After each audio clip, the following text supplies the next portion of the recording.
wina aliyense amene akugona mu usiku wa Getsemani umenewu apanga zimene samaganiza. Chimene chikundidabwitsa ndichonena kuti pa mafanizo onse okamba za zochitika mu ufumu wakumwamba, za zochitika mu ufumu wa Mulungu, Yesu Khristu akulikamba fanizo limene lili anamwali khumi mosiyanira napo ndi mafanizo ena onse amene afanizira za ufumu wakumwamba. Vinyo anamwedwadi, mowa unamwedwadi, madansi anachitikadi, kuvina kunachitikadi, ndi amanyamula zikho za Yehova zimenezi, amanyamula zikho za golide zimenezi. Ineyo ngati ndimadutsa ziwanda mu mphamvu ya Mzimu Woyera, osati mphamvu ya ziwanda ngati mene anthu ena akundinenera, inuyo ndithu ufumu wakumwamba wafika pa inu.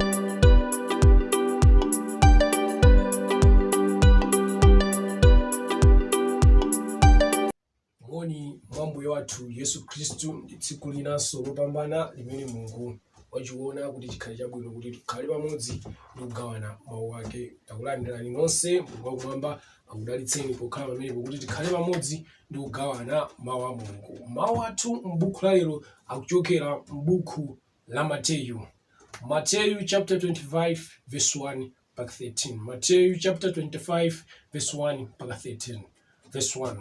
Pomwepo ufumu wakumwamba udzafanizidwa ndi anamwali khumi amene anatenga nyali zawo natuluka kukakomana ndi mkwati. Ndipo asanu a iwo anali opusa ndi asanu anali ochenjera. Pakuti opusawo mmene anatenga nyali zawo sanadzitengeranso mafuta, koma anzeruwo anatenga mafuta m'nsupa zawo pamodzi ndi nyali zawo. Ndipo pamene mkwati anachedwa, onsewo anaodzera nagona tulo. Koma pakati pa usiku panali kufuwula, onani mkwati, tulukani kukakumana naye. Pomwepo anauka anamwali onse amenewo nakonza nyali zawo. Ndipo opusa anati kwa ochenjera, tipatseniko ena amafuta anu, chifukwa nyali zathu zili kuzima. Koma ochenjera anayankha nati, kapena sangakwanire ife ndi inu, koma makamaka mukani kwa ogulitsa malonda mukadzigulire inu nokha. Ndipo pamene iwo anatuluka kukagula, mkwati anafika, ndipo okonzekawo analowa naye pamodzi mu mkwati, ndipo anatseka pa khomo. Koma pambuyo pake anadzanso anamwali enawo nati, Mbuye, Mbuye, mutitsegulire ife. Koma iye anayankha nati, Indetu ndinena kwa inu, sindikudziwani. Chifukwa chake dikirani, pakuti simudziwa tsiku lache kapena nthawi yache. Mutu wa phunziro wathu ndionera kuti fanizo la anamwali khumi. Fanizo la anamwali khumi. Tseke maso tipemphere. Oyera ndolemekezeka ndinu Mulungu wamphamvu zonse, zikomo chifukwa nthawi ino yopambana imene mwatipatsa kuti tikhale pamodzi ndi kuphunzitsana mawu anu. Khala nafeni ndipo Mzimu wanu utsogolere mu phunziro lilonse, mu dzina ndi mphamvu la Khristu Yesu tapemphera. Amen. Fanizo la anamwali khumi. Fanizo la anamwali khumi. Fanizo la anamwali khumi ndi limodzi mwa mafanizo angapo amene Yesu Khristu pamene anali pansi pano, amene anali kuphunzitsa, anapereka lofanizira zinthu za ufumu wakumwamba. Anapereka mafanizo osiyanasiyana m'machapita osiyanasiyana ofanizira ufumu wakumwamba, na amanena ndithu ufumu wakumwamba, ufumu wakumwamba, ufumu wakumwamba, kumafanizira ndithu zinthu za ufumu wakumwamba, kuti ndithu kuchokera m'mafanizo amene wawa anthu akamvetsetse za uthenga wina wake wachani wapadera. Ndipo Baibulo limafotokoza kuno kuti zimene zinalembedwa m'buku la Mateyu, Marko, Luka, Yohane ndi zinthu zimene zinachita kungosankhidwa. Mmene zinthu zimasankhidwa amatsogolera ndi Mzimu Woyera kuti nkhani iyi iyikenimo, nkhani iyi iyikenimo, chochitika ichi chikenimo. Ndipo nkhani zonse zimene timawerenga zinachita ndithu kusankhidwa mwapaderadera kuti zimene zizinde zipite kwa anthu akazilandire. Kupanda apo anakati angotenga zonse zimene zinakhalira buku lake likanakhala lalikulu, ndipo bwezi lili mavolume onena kuti enawo zikanativuta. Koma Mulungu muzinsisi zake anangosankha nkhani zimene. Kotero nkhani ina iliyonse onse mau ena ali onse ali menemu ndiofunika ndithu ali ndi ntchito yake yapaderadera. Chimenenso chimodzi mwa icho chili fanizo limeneli la anamwali khumi. Yesu Khristu mmene ankabwera analalikira Yohane Mbatizi nanena kuti konzani khwalala la Ambuye, konzani njira zanu, lapani mtima chifukwa ufumu wakumwamba wayandikira. Ufumu wakumwamba wayandikira. Yohane amazakonza njira ya Yesu Khristu amene amabweretsa ufumu wakumwamba. Ndiye Yesu Khristu atabwera akuyankhula ndi ophunzira ake tsiku lina anawuza kuti ineyo ngati ndimachotsa ziwanda mu mphamvu ya Mulungu wakumwamba, ineyo ngati ndimachotsa ziwanda mu mphamvu ya Mzimu Woyera, osati mphamvu ya ziwanda ngati mene anthu ena akundinenera, inuyo ndithu ufumu wakumwamba wafika pa inu. Kutanthauza kuti ineyo ngati ndimachotsa ziwanda mu mphamvu ya Mulungu wakumwamba, ndiye kuti ndizoonadi ineyo ndi Khristu olonjezedwayo, ineyo ndi Yesu Khristu olonjezedwayo. Ndiye ngati ndilidi ineyo ndithu ndizoona Khristu yo anenera kubwera ndi ufumu wakumwamba, ndithu ufumu wakumwamba wafika kwa inu. Kotero mmene Yesu Khristu anabwera sanangobwera ungobwera, anabwera ndi ufumu wakumwamba. Ndi chifukwa chake Bible ifotokoza bwino ndithu kuti tsopano yakwana nthawi yoti ufumu wakumwamba ukalalikidwe kuchani, ku dziko lapansi. Ufumuwo unabwera uli pakati pathu ndipo ukugula. Ndipo pamene Yesu Khristu ankapereka mafanizo a ufumu wakumwamba, ufumu wakumwamba udzakhala ngati ufumu wakumwamba ndiofanana ndi chakuti amakamba za zinthu zochitika mu ufumu wa Mulungu, amakamba za zinthu zochitika mu ufumu wakumwamba. Ndi Yesu Khristu akamati ufumu wakumwamba uli ngati chakuti akukamba za zochitika za mu ufumu wakumwamba. Ndi chimodzi mwa zochitika za mu ufumu wakumwamba ndi chimene tachiwerenga pa Mateyu chapter 25 verse 1 mpaka 13. Ndi chochitika china chapaderaderanso chimene chikuchitika mu ufumu wa Mulungu. Ndipo Yesu Khristu akunena kuti ufumu wakumwamba umenewu udzakhala ngati anamwali khumi. Koma chimene chikundisangalatsa, chimene chikundidabwitsa ndichonena kuti pa mafanizo onse okamba za zochitika mu ufumu wakumwamba, za zochitika mu ufumu wa Mulungu, Yesu Khristu akulikamba fanizo limene lili anamwali khumi mosiyanira napo ndi mafanizo ena onse amene afanizira za ufumu wakumwamba. Mateyu 13 verse 24, Yesu Khristu pakufanizira ufumu wakumwamba kufotokoza kuti ufumu wakumwamba ufanizidwa ndi. Pa Mateyu 13 verse 31 Yesu Khristu akufaniziranso ufumu wakumwamba kunena kuti ufumu wakumwamba uli ofanafana ndi. Pa Mateyu 13 verse 33 Yesu akunena kuti ufumu wakumwamba uli ofanafana ndi. Mateyu 13 verse 44 Yesu Khristu akunena kuti ufumu wakumwamba uli wofanana ndi. Mateyu 13 verse 45 Yesu akunena kuti ufumu wakumwamba uli wofanana ndi. Mateyu 13 verse 47 Yesu Khristu akunena kuti ufumu wakumwamba uli wofanana ndi. Mateyu 18 verse 23 Yesu akunena kuti ufumu wakumwamba ufanizidwa ndi. Mateyu 20 verse 21 Yesu Khristu akunena kuti ufumu wakumwamba ufanana ndi. Mateyu 22 verse 2 Yesu Khristu akunena kuti ufumu wakumwamba ufanana ndi. Marko 4 verse 26 mpaka 27 Yesu Khristu akufotokozanso za ufumu wakumwamba ndi akunena kuti ufumu wakumwamba uli wotere.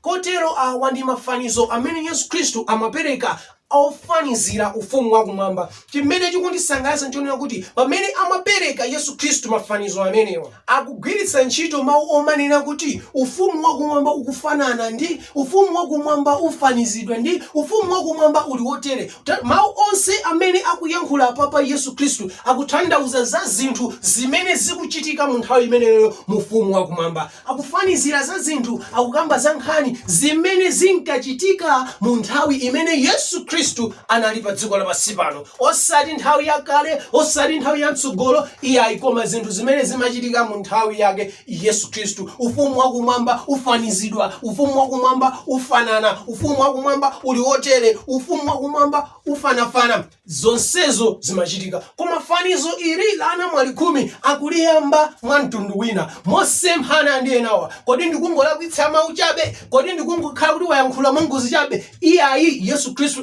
atanthauza zimene amatanthauzazo. Mateyu 25:1 pomwepo ufumu wakumwamba udzafanizidwa ndi anamwali khumi. Pakuyamba fanizo lokha limodzi lokhali, Yesu Khristu akusintha tensi. Yesu Khristu akusintha kapena kuti tinene kuti mneni kapena kuti mawu amene ali ogwira ntchito mmene kuti ufumu wakumwamba udzafanizidwa. Osanenanso kuti ufumu wakumwamba ukufanana, ufumu wakumwamba udafanana, ufumu wakumwamba ulotere. Ayi, akuti ufumu wakumwamba udzafanizidwa. Tanthauza kuti akukamba zachochitika cha ufumu wakumwamba osati mu nthawi yake koma mu nthawi ya mtsogolo. Anaona Yesu Khristu kuti pakupita kwa nthawi, anaona Yesu Khristu kuti mmene nyengo izidzapita, zochitika ndi kumachitika mu ufumu wakumwamba, zochitika ndi kumachitika mu ufumu wakumwamba, pali chochitika china chake chimene chidzachitike. Ndipo Yesu Khristu adachiona chochitika chimene anati ichichi sindikhala chete ndichiyankhula, ichichi sindingochiyang'ana ndichiyankhula. Ne anachiyankhula chimenecho Yesu Khristu mu fanizo la anamwali khumi, limene Yesu Khristu ankafotokoza kuti panali anamwali khumi amene anatuluka kukakumana ndi mkwati, ndipo asanu a iwo analochenjera, asanu a iwo analopusa. Nditu fanizo limene likukamba za zinthu za ufumu wa Mulungu, zochitika mu ufumu wa Mulungu, zochitika mu Chikhristu za masiku otsiriza. Kuti masiku otsiriza ano kudzakhala magulu awiri anthu opemphera, kudzakhala magulu awiri anthu okhulupirira, kudzakhala magulu awiri anthu otsatira Mulungu. Ena adzakhala ochenjera, ena adzakhala opusa, ena adzakhala anzeru, ena adzakhala opusa. Ndipo Yesu Khristu adachiona chinthu chimenechi, anachiona kuti ndisachisiye chifukwa chakusiyana makhalidwe kumeneku, kuti ena ochenjera ena opusa. Mkwati atabwera zidapezeka kuti opusa onse anatsala ndipo ochenjera onse anapita. Ndipo ichi Yesu Khristu sichinamukondweretse. Anafunitsitsa Yesu Khristu kuti pamene akubwera wina aliyense amene wakhulupirira iye ndi kumulandira iye akapezeke mu ufumuwo, wina aliyense amene wamulandira iye ndi kumkhulupirira iye adzapite naye. Ndipo Yesu Khristu akupereka chenjezo limene kuti koma ndachiona china chikuchitika m'masiku otsiriza, ndachiona china chikuchitika mu nthawi imene ndikubwera, chifukwa akuti m'mudzi mmenemu munali anthu ambirimbiri, m'mudzi mmenemu munali anamwali ambirimbiri, koma ndi anamwali khumi okhawa amene atamva za nkhani yoti kukubwera mkwati, amene atamva za nkhani yoti kuli mkwati, ndi khumi okhawa amene anayilandira nkhaniyi, ndi khumi okhawa amene anayivomera nkhaniyi, ndi khumi okhawa amene anasankha kutenga gawo mu chochitika ichi. Inde ufumu walalikidwa dziko lapansi, inde nkhani ya Mulungu yalalikidwa dziko lapansi, inde za Yesu zalalikidwa dziko lapansi, koma si tonse amene talandira Yesu Khristu, si tonse amene tavomereza za Yesu Khristu, si tonse amene tachilandira Chikhristu. Ena achilandira, ena angoimva nkhaniyo ndikuisiya. Kotero nkhani ya anamwali khumi ikukamba za anthu amene akonzekera kumana na Yesu Khristu, ikukamba za anthu amene amakhulupirira Yesu Khristu, ikukamba za anthu amene ali akhristu, kuti masiku otsiriza adzakhalapo inde akhristu koma adzakhala m'magulu awiri, ena ochenjera inde koma ena opusa, chifukwa kuti ndi anamwali khumi amenewa amene anatuluka pamene mkwati amabwera, ndi anamwali khumi amenewa amene anatuluka mmene mkwati amabwera, ndi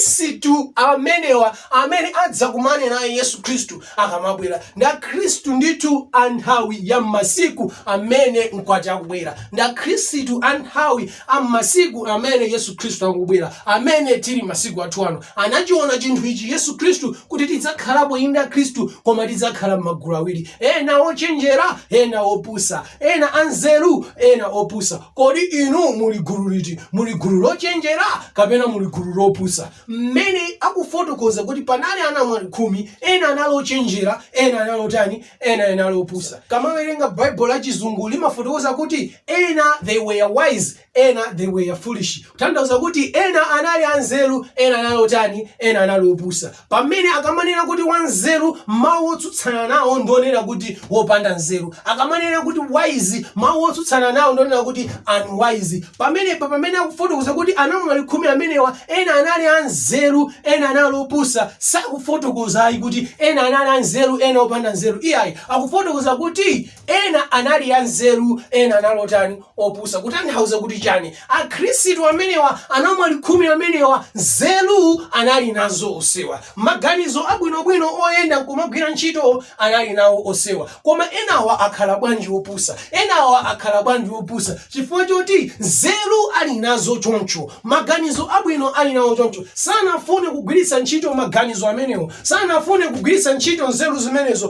ku moyo wawo wa Chikhristu, sanafune kugwiritsa ntchito zimenezo ku moyo wawo wa Chikhristu. Apa pamene pakubwerera kupusa, apa pamene pakubwerera kusachenjera. Koma anzeru yawa ali ndi nzeru choncho, ali wozindikira choncho, anatenga nzeru zawozi, anatenga kuzindikira kwako nakazigwiritsanso ntchito ku moyo wawo wauzimu, nakazigwiritsanso ntchito ku moyo wawo wa Chikhristu, chifukwa akuti ochenjera amenewa, anzeru amenewa anakonzekera mosamalisa pasapezeke chokhumudwitsa china chilichonse. Akuti itafika nthawi yokonzekera kokumana ndi mkwati, uthenga anamva kuti mkwati abwera, koma abwera ndi usiku. Anadziwa kuti usiku zochitika ndi zambirimbiri, sizikudziwika kwenikweni nthawi yake kuti angabwere yanji, ndipo tinenera kuti titenge nyali nkhani anayimva. Chifukwa cha nzeru, chifukwa chogwiritsa ntchito nzeru zawo mu zochitika izi, anadziwa kuti chingalepheretse mwina ndi kuzima kwa nyali, anatenganso mafuta apachani apadera. Anamwali opusa awa, anamwali awa osachita mwa nzeru awa, anamva inde kuti mkwati abwera usiku ndipo pakufunika nyali, koma chifukwa cha usatenga nzeru zawo ndi kugwiritsa ntchito mu zochitikazi, zinapangisa iwo kukonzekera kosalungusuka, zinapangisa iwo kukonzekera kosakwanira, zimene kumapeto kwake zinapangisa iwo kukhala anamwali otani, anamwali opusa. Yesu Khristu anaona m'masiku otsiriza adzakhalapo akhristu amagulu awiri, adzakhalapo akhristu amtundu uwiri,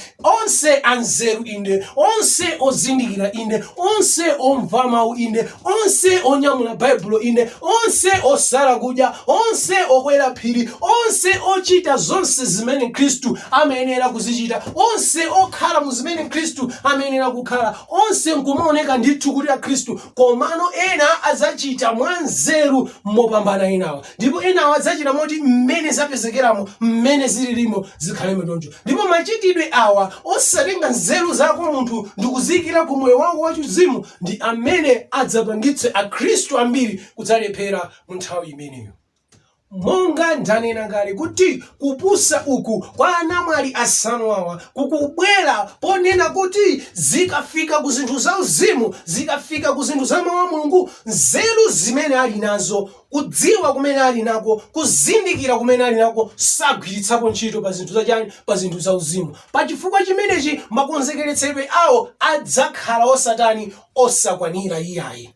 Ifeyo tikamapanga zinthu zathu zakuthupi timagwiritsa ntchito nzeru, tikamapanga mabizinesi athu timagwiritsa ntchito nzeru, tikafuna kukwatira timagwiritsa ntchito nzeru, tikafuna kupanga china chilichonse timagwiritsa ntchito nzeru. Muchina chilichonse munthu umaziwa kuti upambane ukuyenera kuyikapo chidwi chako, ukuyenera kugwiritsa ntchito nzeru. Kupanda pamenepo chinthucho sichingayende, kupanda pamenepo chinthucho sichingapambane. Amatha kubwera munthu ndili ndi katundu uyu ndikugulitsa mwakuti sitimangofika kutenga ndalama ndikupereka ndalama zija, timayamba tachitenga chinthu chicha ndikuchiyang'ana, kaya ndi foni, kaya ndi kompyuta, kaya ndi chani, kodi chinthuchi ndi cha original, kodi chinthuchi ndi chabwinobwinochi, ukuti tikupanga paku ndi nzeru imeneyi, kufuna kusagulitsidwa chinthu chopanda pake, kumeneku ndiye kupanga mwa nzeru. Amatha kufika munthu ndili ndi malo ndikugulitsa, akulu mwakuti malo nanenso ndimafuna malo, tatiyeni mukandilozese. Afika kumene kucha akulozetsa malo aja ndikukuuza mtengo wake, mtengo wabwino. Sitimangofika utenga ndalama ndikupereka,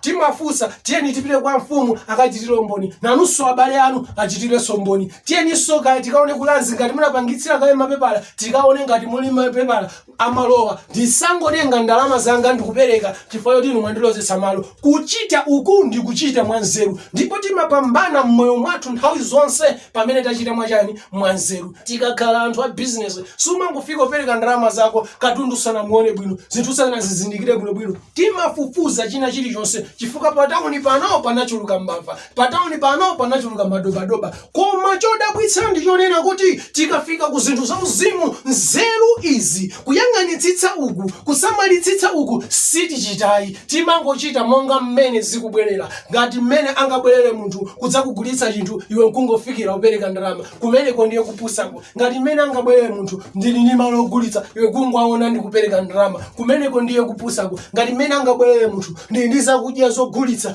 kuziona zili makatoni bwino iyo kungopereka ndalama osaziona nkuziona komwe osaona ndi expiring date yomwe kumeneko ndiye kupusako. Sikuti nzeru ulibe koma sunafuna uzigwisa ntchito kumeneko ndiye kupusako. Kotero tilipodi akhristu ambiri amasiku otsirizano amene nzeru inde tili nazo ndipo ndife anthu opambana. Tili ndi magalimoto, tili ndi chuma, tili ndi mabizinesi, tili ndi manyumba, tili ndi mapuloti, tinaphunzitsa ana ndife ophunzira. Zonsezi zabwera chifukwa chakuchita mwa nzeru. Zonsezi zabwera chifukwa chakuchita mochenjera. Komano zikudabwitsa ndipo zikumvetsa chisoni kuti zikafika pa zinthu zauzimu tikungolandira monga mmene zabwerera. Zikafika pa zinthu zauzimu tikungochita monga mmene zabwerera. Kupusa uku ndikumene Yesu Khristu anakuona kwa Khristu amasiku otsiriza. Koma chikundisangalatsa nchonena kuti muchochitika ichi mukupusa umu alipo ena amene akuchita mosamalisa, atatha kuchenjera ku zinthu za dziko lapansi, atatha kuchita mwa nzeru ku zinthu za dziko lapansi, akabweranso ku zauzimu amayang'anitsitsa, akabweranso ku zauzimu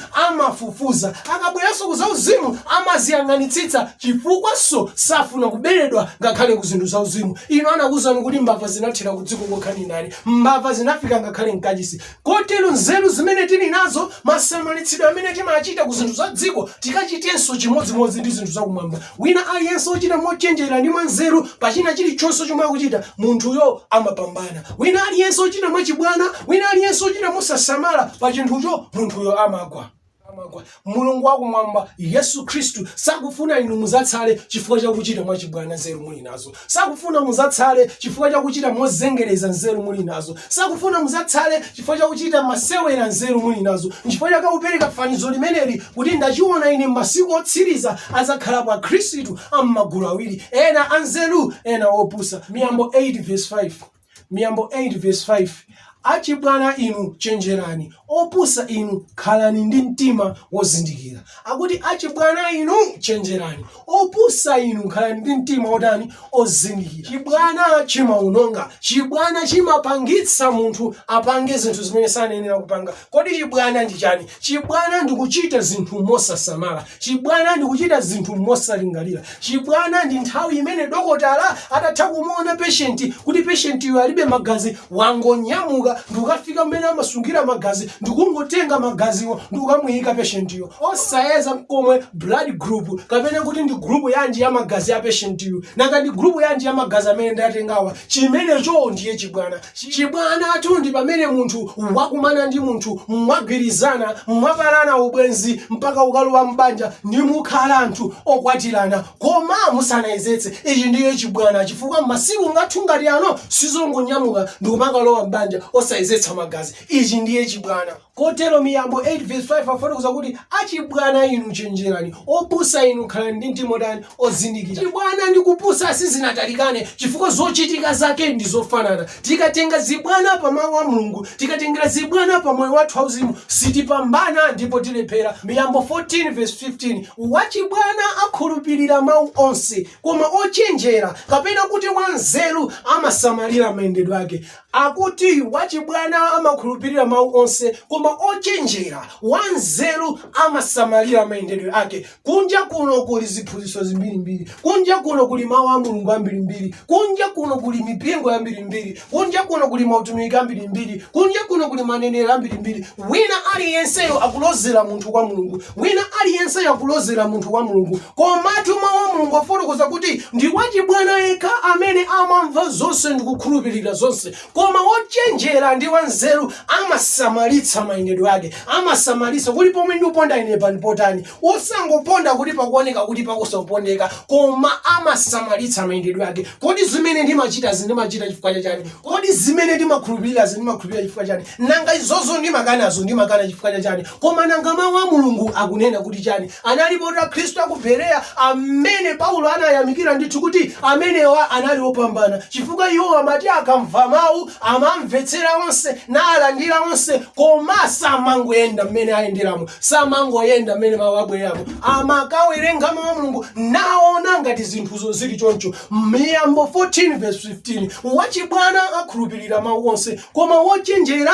wanzeru amasamalira mayendedwe ake. Inu chitani mwanzeru, inu chitani mosamala kuti ulendo wa Chikhristu tipambane, kuti ulendo wa Chikhristu tikafike, kuti ulendo wa Chikhristu tikalowe mu ukwati wa mwana wankhosa. Tikuyenera kuchita mwanzeru, tikuyenera kusamalitsa mayendedwe athu. Mateyu 25:6 mpaka 13 koma pakati pa usiku panali kufuwula, onani mkwati, tulukani kukakumana naye. Pomwepo anauka anamwali onse amenewo nakonza nyali zawo. Ndipo opusa anati kwa ochenjera, tipatseniko ena amafuta anu, chifukwa nyali zathu zili mkuzima. Koma ochenjera anayankha nati, kapena sangakwanire ife ndi inu, koma makamaka mukani kwa ogulitsa malonda, mukadzigulire inu nokha. Ndipo pamene iwo anali kumuka kukagula, mkwati anafika, ndipo okonzekawo analowa naye pamodzi mu mkwati. Ndipo anatseka pa khomo, koma pambuyo pake anadzanso anamwali enawo nati, mbuye mbuye mutitsegulire ife. Koma iye anayankha nati, indetu ndinena kwa inu, sindikudziwani. Chifukwa chake dikirani, pakuti simudziwa tsiku lache kapena nthawi yache. Akuti anamwali amenewa atatha ena okonzekera mosamalitsa mwanzeru, ndipo ena adatokonzekera mwazibwana ndi mopusa. Akuti inafika nthawi pakati pa usiku mmene mkwati amafika, mawu anamveka, dzukani dzukani mukakumane ndi mkwati akubwera. Onse anadzuka nayamba kukonza nyali zawo. Pameneno zinayamba kuonekera zosokonekerazo, pameneno zinayamba kuonekera kuti izi zinali zosayenda, pameneno zinayamba kuonekera kuti iyi ndi yosagwira, pameneno zinayamba kuonekera kuti awande opusaja, pameneno zinayamba kuonekera kuti apande pamene pamachitika zibwana. Chifukwa akuti itafika nthawi imeneyi sanachitenso munthu kuwafusa, itafika nthawi imeneyi sanachitenso munthu kuwadzudzula, itafika nthawi imeneyi anaonekera okananena kuti ife sitinatenge mafuta apadera, koma tikuona anzathu muli ndi mafuta apadera, tigawireniko ena mafuta anu. Ndipo akuti ochenjera ndi anzeru amene wanayankha nanena, iyayi mwina kutheka zikho zosokonekeranso, ifeyo mmene tinakonzekerera sitimafuna kumana ndi vuto lina lililonse. Inuyo makamaka mukani mukadzigulire nokha mafuta anu. Abale, ulendo uwu wa Chikhristu ndi wokonzekera aliyense paika paika. Palibe kudalira Chikhristu cha nzako, palibe kudalira Chikhristu cha munako, palibe kudalira Chikhristu cha kazako, palibe kudalira Chikhristu cha mayi cha dadi. Ayi, aliyense amene akudikira kubwera kwa Yesu Kristu, aliyense amene afuna kukayenda pa nyanja ya mandala, aliyense amene afuna kukayenda misewu ya golide, akonzekere paika paika. Adzalowa mu ulemerero moyeka, adzadya za mtengo wa moyo yekha, adzayenda misewu ya golide yekha. Ndizofunika aliyense akonzekere paika paika, osati mwazibwana ndi mwachibwana, koma mosamalitsa monga anthu ochenjera. Ndipo akuti inafika nthawi imeneyi ochenjera amenewa amene anakonzekawo anakalowa mu mkwati ndi mkwati, amene anakonzekawo anakalowa mu mkwati ndi mkwati. Kodi amene anakonzekawo ena wasana konzeke, amene anakonzekawo ena 5 wasana konzeke. Zikuonetseratu apa ndithu kuti kukonzekera inde anakonzekera koma kunali kosakwanira, kukonzekera inde anakonzekera koma kunali kosadzaza. Inde kukonzekera kulibe kwa hafu, kukonzekera kubwera kwa Yesu kulibe kwa hafu. Pakufunika china chilichonse chimene chikuyenera kupezeka chipezekepo, china chilichonse chimene sichikuyenera kupezekapo chisapezekepo. Kukonzekera kosakwanira ndi kusakonzekera ndithu, chifukwa mawu akuti amene anakonzekawo analowa nawo mkwati. Kodi inu mwakonzeka mokwanira kapena pena pake paperewera? Anapita anamwali aja nakagula mafuta aja nabwera nawo, koma zachisoni mmene iwo mwafika ndikuti anthu atalowa kale mkwati. Ndipo sanalekere pompo, sanabwererere pompo, anakagogoda pakhomo, anakagogoda pakhomo, nayankhula modzichepetsa, nayankhula mwaulemu, mbuye mbuye titsegulireni ife, mbuye mbuye titsegulireni ife. Koma akuti mawu anamveka, mawu anamveka, mau ochepa koma ankhani yaikulu, mau ochepa koma ankhani yopweteka.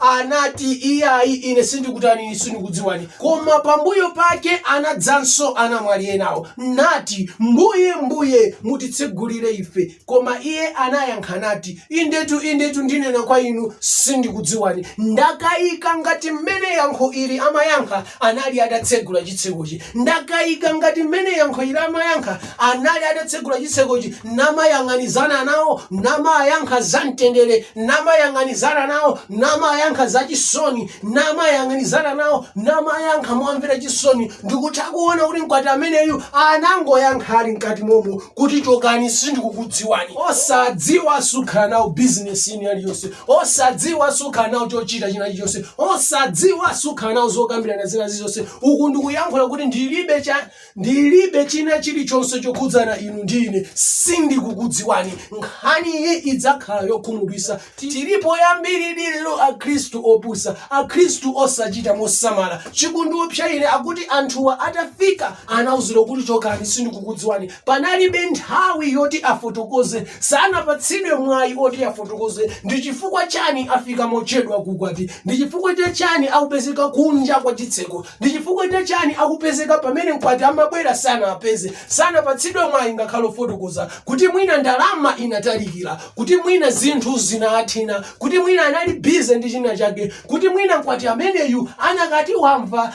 madandaulo awo, anakati wamva mavuto awo, anakati iwe mavuto ako akumveka lowa mukwatimu, iwe mavuto ako akumveka lowa mukwatimu, koma iwe ako anyanya chokapo. Ndimaona ngati ine kuti mwina atero mkwati ameneyu, komatu mkwati amene anangoyankha ali mkati chokani sindikukudziwani. Nkhani yomvetsa chisoni.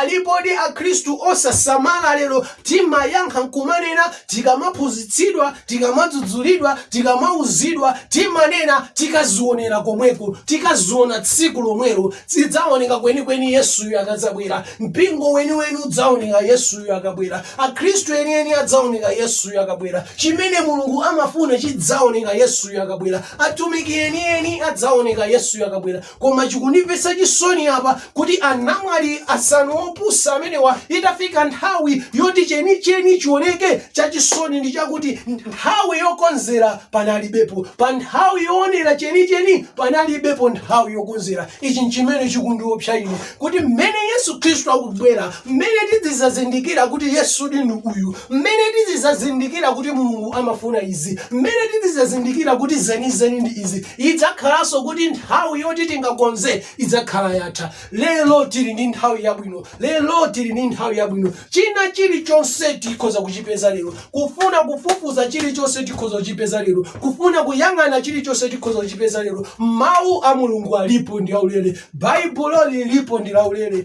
azitumiki a Mulungu alipo ndi ambirimbiri, aziphunzitsi azilaliki ndi ambirimbiri. Mulungu alipo, timapemphera kwa iye, Mzimu Woyera alipo. China chilichonse chotithangatira kukonzekera moyo wathu wa Chikhristu, china chilichonse chotithangatira kuti zimene timati zidzaoneka komweko tizioneretu lero, china chilichonse chilipo. Titatenga nthawi yathu ndikusamalitsa zinthu zimenezi zitithandiza. Koma chifukwa cha maganizo achibwana ndi kuchita mosasamala timati zidzaoneka tsiku lomwelo. Koma monga anamwali opusa awa, itafika nthawi yoti zioneke panalibenso nthawi yokonza. Pa nthawi yoonekera zinthu kuti izi nde izi zachisoni palibenso nthawi yotani yokonzera. Lero inu ndi ine tili ndi nthawi yabwino, tikhonza kukonza, tikhonza kuoneratu zimene zikufunika kuonazo. Efeso 5:15 mpaka 16. Potero penyani bwino umo muyendera, akuti tisamalitse mmene umo tiyendera, tisamalitse mmene umo tichitira, si monga opanda nzeru koma monga anthu anzeru. Ino si nthawi yomayenda monga munthu opanda nzeru koma monga wanzeru. Nzeru zimene tili nazo tizigwiritse ntchito ku chipulumutso chathu, tizigwiritse ntchito ku moyo wathu wauzimu. Satana mdierekezi akudalira mphwayi zathu, Satana mdierekezi akudalira kusasamala kwathu, Satana mdierekezi akudalira kutepeka kwathu kuti ifeyo tikaliphere kulowa Mulungu atumenewu. N'chifukwa chake Efeso 5:15 anena kuti komatu penyetsani umo muyendera, si monga opanda nzeru koma monga chani anzeru. Kutanthauza kuti nzeruzo zilipo koma tikumachita kusankha kuti tiyenda mopanda nzeru. Nema wa Mulungu akunena tisayende ngati anthu opanda nzeru, tiyende monga anthu anzeru. Verse 16, akuchita machawi nthawi popeza masiku ali oyipa. Tikukhala mu nyengo yovuta imene Satana njerekezi akudziwa kuti kansalira kanthawi kochepa, ndipo akuyesetsa kuti ngati nkotheka akanyenge ndosankhika omwe. Kodi ngati Satana njerekezi akuyesetsa mwamtundu watero, kodi ndizofunika kugona? Kodi ndizofunika kutepeka? Kodi ndizofunika kuchita mwachibwana? Satana njerekezi tu akuchita ndipo akuchita molimbika. Ndipo zikudaliranso akhristu kuti tipambane pa ulendo tichite mwamphamvu ndi kuchita mwanzeru ndi kuchita kolimbika. Masiku otsirizano alipo anamwali 10, ena ochenjera ena opusa. Nthawi ilipo tikhoza kupanga chisankho, nthawi ilipo tikhoza kusintha, nthawi ilipo tikhoza kukonza. Tiyambe kuchita mosamalitsa, tiyambe kuchita mwanzeru, tiyambe kuchita moti tikufuna tipambane pa ulendo uwu. Mulungu wakumwamba akudalitseni. Tiye titseke maso tipemphere. Oyera ndi olemekezeka ndinu Mulungu, zikomo chifukwa nthawi yopambana imene tinali nayo. Mwatiphunzitsa ndi kutiwuza kuti inde tilipo akhristu koma tilipo magulu awiri, ena anzeru ochita ndi mwanzeru zawozo, koma ena anzeru osagwiritsa ntchito nzeru pa chikhristu. Mulungu tithandizeni ndi kutitsogolera. Tikufuna pakutha kwa nthawi, pakutha pa zonsezi, inde Mulungu tikapumule. Mu dzina ndi mphamvu ya Khristu Yesu tapemphera. Amen.